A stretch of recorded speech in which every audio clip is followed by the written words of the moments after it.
ঠাকুর জাতির শত্রু, ঠাকুর বাংলাদেশের লোকের শত্রু, ঠাকুর মুসলমানের শত্রু, ঠাকুর ঢাকা বিশ্ববিদ্যালয়ের শত্রু, ঠাকুর বাংলাদেশের জনগণের, ভারতের জনগণের শত্রু, ঠাকুর খ্রিস্টানদের, ইংরেজদের দালাল। যেদিন এদেশের মানুষ জেল হাজতে, সেদিন ঠাকুর লন্ডনে।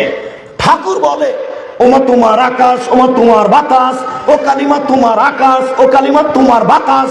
আমি বলেছি তোর বাপের আকাশ। আমার ছেলে মেয়ে গান বলে না, বলবে না। আপনি বলেন। আমি বলেছি 1971 সাল থেকে এদেশের মাটিতে কোনোদিন শিক্ষিত মানুষ শিক্ষামন্ত্রী হয়নি। যে লোক এই জাতির শত্রু, যে লোক হিন্দু, যে লোক ঢাকা বিশ্ববিদ্যালয়ের শত্রু, যে লোক এদেশের বাংলা ভাষার শত্রু, যে লোক এদেশের বাঙালিদের শত্রু, যে লোক খ্রিস্টানের দালাল, যেদিন মুসলমান জেল হাজতে, সেদিন সে লন্ডনে।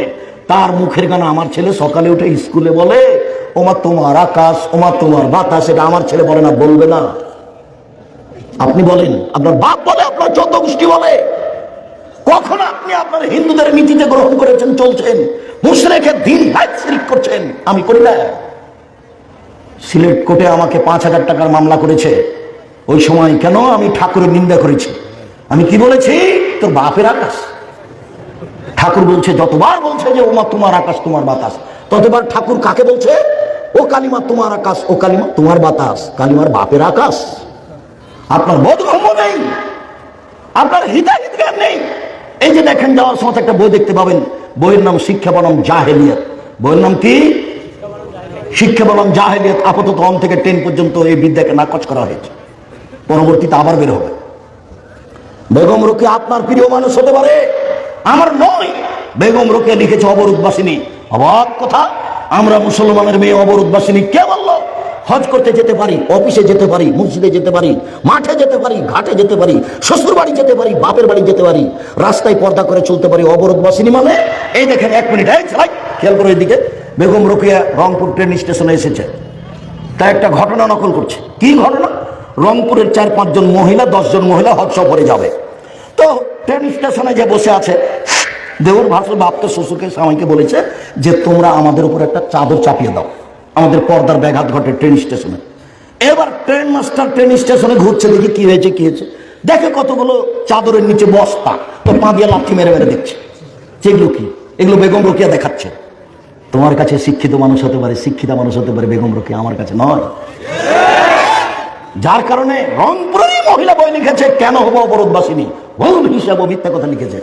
ও আমাকে অপমান করেছে, আমার মুসলমানের ঘরের মেয়েকে অপমান করেছে, ও জাতিকে অপমান করেছে, ও মুসলমানকে অপমান করেছে। আপনি একটু পড়েন না, অবরোধবাসিনী মুখখান বন্ধ করে থাকেন কেন?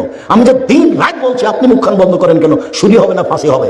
এই দেশের মাটি যদি হিন্দু বক্তব্য দিতে পারে, এই দেশের মাটিতে যদি ইহুদি বক্তব্য দিতে পারে, এই দেশের মাটিতে যদি খ্রিস্টান বক্তব্য দিতে পারে, আমি আব্দুর রাজ্জাক বিন ইউসুফ এদেশের মাটিতে হাদিস অনুবাদ করতে পারি।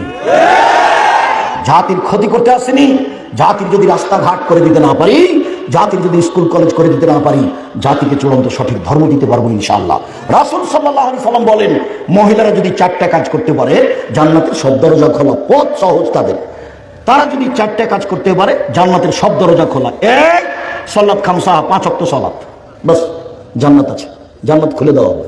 2, সমাজ সাহারা, রমজান মাসে সিয়াম রোজা থাকতে হবে। 3, আতাত বালাহা, স্বামীকে মেনে চলতে হবে। তিতা লাগলেও মানতে হবে, মিঠা লাগলেও মানতে হবে, স্বামীকে মেনেই চলতে হবে। 4, আসাদ ফারজাহা, জেনাই লিপ্ত হওয়া হবে না, জেনা থেকে বাঁচতে হবে। জান্নাতের সব দরজা খোলা, সব দরজা খোলা। আব্দুর রাজ্জাক সাহেব শোনেন, এই বক্তব্য আপনার বহুবার শুনেছি, আপনি তো আর আমাদের অসুবিধা বুঝেন না। হ্যাঁ, অসুবিধা বুঝি না। 1, 5 ওয়াক্ত সালাত আমরা আদায় করি। 2, রমজান মাসে সিয়াম থাকি। 3, জেনাই লিপ্ত হয় না।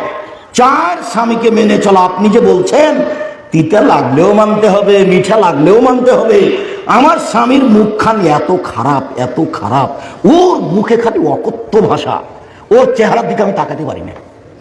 তো যতক্ষণ মেয়েরা থাকে ততক্ষণ বলি তোর আব্বাকে পানি দিয়ে 1 গ্লাস। যখন বৌমা থাকে তখন বৌমাকে বলি তোমার শ্বশুরকে পানি দিয়ে আস। যখন কেউ থাকে না, তখন গিলাসটা নিয়ে সামনের মুখে যায়, মুখখান দেখতে পারি না, ঠিক বেশ করে রেখে চলে যায়। আপনি যারা জানেন না আমার স্বামীর মুখের ভাষা, 1 মিনিট, আপনি আমার দিনী বোন, আপনার স্বামীর মুখের ভাষা আমি মেনে নিলাম, এরপরে আপনাকে ধৈর্যের পরিচয় দিতে হবে। মাস মাস, সপ্তাহ সপ্তাহ, বছর বছর আপনি কথা বন্ধ রেখেছেন, এইটা আপনার জাহান্নামের পথ খুলে আছে। আপনি আপনার কারণে দেখতে পাচ্ছেন, আমি এটা তখন থেকে আজ করছিলাম।